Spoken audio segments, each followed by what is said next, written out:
રાજકોટમાં લોકમેળો અને પ્રાઇવેટ મેળાને લઈ જોરદાર અસમંજસની સ્થિતિ સર્જાયેલી છે। આરએનબી વિભાગના નિયમો અને કલેક્ટરના નિયમો સંચાલકો તેમાં અટવાયા છે। કલેક્ટર પાસે લેખિતમાં નિયમ અને પરિપત્ર જાહેર કરવાની માંગ। આવતીકાલે રાઇડ સંચાલકોની હરાજી યોજાનાર છે। સંચાલકોનું રાઇડ્સની મંજૂરી મળશે કે કેમ તે એક પ્રશ્ન।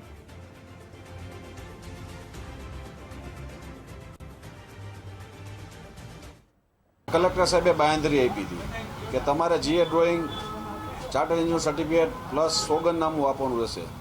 જ્યારે અમારા ચકડોળના માલિકો કે જે આરએનબી અધિકારીને મળ્યા ત્યારે તેમને સ્પષ્ટ સૂચના આપી કે અમને કોઈ લેખિતમાં જાણકારી મળી નથી, તેથી અમે કોઈ પણ જાતનું ચલાવી લેશું નહીં।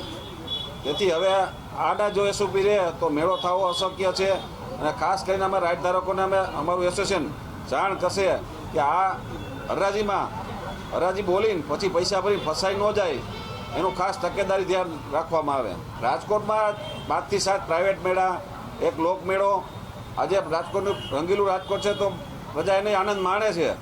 તો સાહેબ અધિકારી કલેક્ટર સાહેબ જે બાંયધરી આપીને આ લોકોને લેખિતમાં કેમ નથી આપતા એ એક જાણવા જેવું છે।